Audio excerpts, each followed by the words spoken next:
Hi friends, welcome to Yashmita logs. ಎಲ್ಲರೂ ಹೇಗಿದ್ದೀರಾ? ಚೆನ್ನಾಗಿದ್ದೀರಾ ಅಂತ ಅಂದ್ಕೊಂಡಿದ್ದೀನಿ. ವಿಡಿಯೋನ ಸ್ಕಿಪ್ ಮಾಡದೆ ಕೊನೆವರೆಗೂ ನೋಡಿ, ಹಾಗೆ ಸಬ್ಸ್ಕ್ರೈಬ್ ಮಾಡೋದನ್ನು ಮರಿಬೇಡಿ.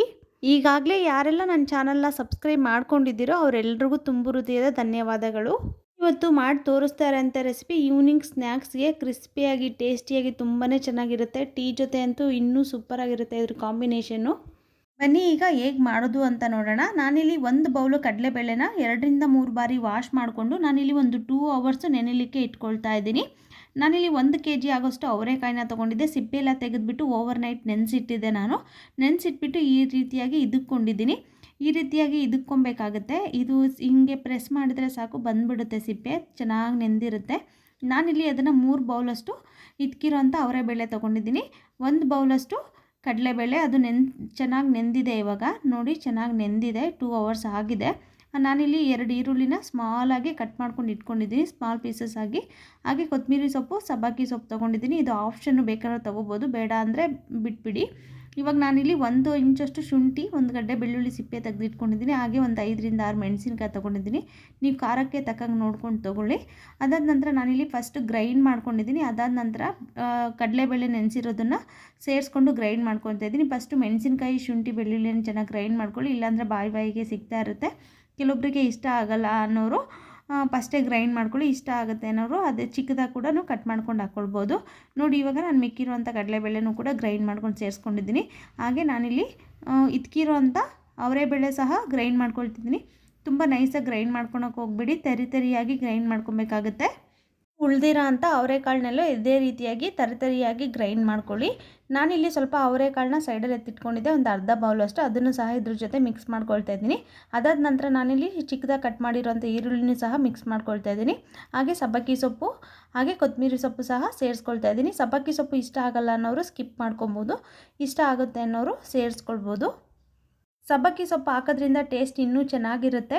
ಇದೊಂಥರ ಡಿಫ್ರೆಂಟಾಗಿರುತ್ತೆ, ಎಲ್ತ್ಗೂ ಕೂಡ ಒಳ್ಳೆಯದು. ಹಾಗೆ ರುಚಿಗೆ ತಕ್ಕಷ್ಟು ಉಪ್ಪು ಸಹ ಸೇರಿಸ್ಕೊಳ್ತಾ ಇದ್ದೀನಿ. ಸೇರಿಸ್ಕೊಂಡ ನಂತರ ಎಲ್ಲದನ್ನು ಮಿಕ್ಸ್ ಆಗೋ ರೀತಿಯಾಗಿ ಚೆನ್ನಾಗಿ ಮಿಕ್ಸ್ ಮಾಡ್ಕೊಬೇಕಾಗತ್ತೆ. ಈ ವಡೆನ ಈವ್ನಿಂಗ್ ಸ್ನ್ಯಾಕ್ಸ್ ಆಗಿ ಟೀ ಜೊತೆ, ಕಾಫಿ ಜೊತೆನೂ ಆದರೂ ತಿನ್ಕೊಳ್ಬೋದು, ಅಥವಾ ಊಟದ ಜೊತೆಗೆ ಸೈಡ್ ಡಿಶ್ ಆಗಿ ಕೂಡ ತಿನ್ಕೊಬೋದು. ನೋಡಿ, ಈ ರೀತಿಯಾಗಿ ಚೆನ್ನಾಗಿ ಮಿಕ್ಸ್ ಮಾಡ್ಕೊಳ್ಳಿ.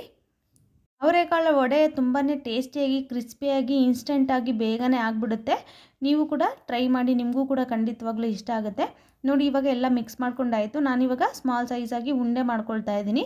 ಒಂದು 5 ರಿಂದ 6 ಉಂಡೆ ಮಾಡ್ಕೊಂಡು ಇಟ್ಕೊಳ್ತಾ ಇದ್ದೀನಿ.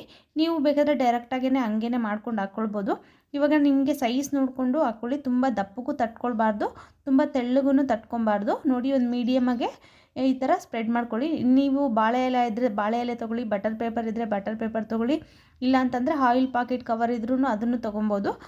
ನಿಮಗೆ ಯಾವುದು ಇರುತ್ತೋ ಅದನ್ನೇ ತೊಗೊಳ್ಬೋದು. ನೋಡಿ, ಎಣ್ಣೆ ಚೆನ್ನಾಗಿ ಕಾದ ನಂತರ ಮೀಡಿಯಮ್ ಫ್ಲೇಮ್ ಇಟ್ಕೊಂಡು ಒಂದೊಂದೇ ಆಗಿ ಈ ಥರ ಪ್ರೆಸ್ ಮಾಡ್ಕೊಳ್ತಾ ಈ ಆಯಿಲಲ್ಲಿ ಹಾಕ್ಕೊಂಡು ಮೀಡಿಯಮ್ ಫ್ಲೇಮ್ ಇಟ್ಕೊಂಡು ಚೆನ್ನಾಗಿ ಫ್ರೈ ಮಾಡ್ಕೊಬೇಕಾಗತ್ತೆ, ಗೋಲ್ಡನ್ ಬ್ರೌನ್ ಬರೋವರೆಗೂ. ಯಾವಾಗಲೂ ಅವರೆಕಾಳಲ್ಲಿ ಸಾಂಬಾರು, ಬೇಳೆ ಸಾಂಬಾರು, ಪಲ್ಯ, ಬಸ್ಸಾಂಬಾರು ಇದೇ ರೀತಿಯಾಗಿ ಮಾಡ್ತಾ ಇರ್ತೀವಿ. ಈ ರೀತಿಯಾಗಿ ಒಂದ್ಸರಿ ಟ್ರೈ ಮಾಡಿ, ನಿಮಗೂ ಕೂಡ ಖಂಡಿತವಾಗ್ಲೂ ಇಷ್ಟ ಆಗುತ್ತೆ. ನೋಡಿ, 2 ಸೈಡ್ ಕೂಡ ಇದೇ ಥರ ಗೋಲ್ಡನ್ ಬ್ರೌನ್ ಬರೋವರೆಗೂ ಚೆನ್ನಾಗಿ ಫ್ರೈ ಮಾಡ್ಕೊಬೇಕಾಗತ್ತೆ. ಹೈ ಫ್ಲೇಮ್ ಅಂತ ಇಟ್ಕೊಳ್ಳೋಕೆ ಹೋಗ್ಬೇಡಿ, ಮೀಡಿಯಮ್ ಫ್ಲೇಮು, ಲೋ ಫ್ಲೇಮ್ ಇಟ್ಕೊಂಡು ಚೆನ್ನಾಗಿ ಫ್ರೈ ಮಾಡ್ಕೊಳ್ಳಿ. ನೋಡಿ, ಇವಾಗ ಚೆನ್ನಾಗಿ ಫ್ರೈ ಆಗಿದೆ. ನಾನಿವಾಗ ಒಂದು ಪ್ಲೇಟಲ್ಲಿ ಟಿಶ್ಯೂ ಪೇಪರ್ ಹಾಕ್ಬಿಟ್ಟು ಅದ್ರ ಮೇಲ್ಗಡೆ ಇಟ್ಕೊಳ್ತಾ ಇದ್ದೀನಿ, ಯಾಕಂದರೆ ಆಯಿಲೆಲ್ಲ ಚೆನ್ನಾಗಿ ಅಬ್ಸರ್ವ್ ಆಗುತ್ತೆ. ನೋಡಿ, ಎಷ್ಟು ಚೆನ್ನಾಗಿ ಕಾಣಿಸ್ತಾ ಇದೆ ಅಂತ. ಅಷ್ಟೇ ಚೆನ್ನಾಗಿತ್ತು, ಕ್ರಿಸ್ಪಿಯಾಗಿತ್ತು, ತುಂಬಾ ಚೆನ್ನಾಗಿತ್ತು. ನಮ್ಮನೇಲಂತೂ ಎಲ್ಲರೂ ಇಷ್ಟಪಟ್ಬಿಟ್ಟು ತಿಂದರು. ನೀವು ಕೂಡ ಒಂದ್ಸರಿ ಟ್ರೈ ಮಾಡಿ. ಈ ರೀತಿಯಾಗಿ ತುಂಬಾ ಚೆನ್ನಾಗಿರುತ್ತೆ, ಹಾಗೆ ಬೇಗನೂ ಆಗುತ್ತೆ.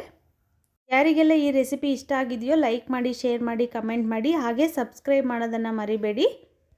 ನೋಡಿ, ಇವಾಗ ನಾನಿಲ್ಲಿ ಕಟ್ ಮಾಡಿ ಸಹ ತೋರಿಸ್ತಾ ಇದ್ದೀನಿ. ಕ್ರಿಸ್ಪಿಯಾಗಿಯೂ ಇದೆ, ಹಾಗೆ ಒಳಗಡೆ ಸಾಫ್ಟಾಗಿಯೂ ಇದೆ. ತುಂಬಾ ಚೆನ್ನಾಗಿದೆ. ಬಿಸಿ ಬಿಸಿ ಆಗಿರುವಾಗಂತೂ ತುಂಬಾ ಚೆನ್ನಾಗಿರುತ್ತೆ. ವಿಡಿಯೋನ ಕೊನೆವರೆಗೂ ನೋಡಿದ್ದಕ್ಕೆ ಎಲ್ರಿಗೂ ಧನ್ಯವಾದಗಳು. Thanks for watching.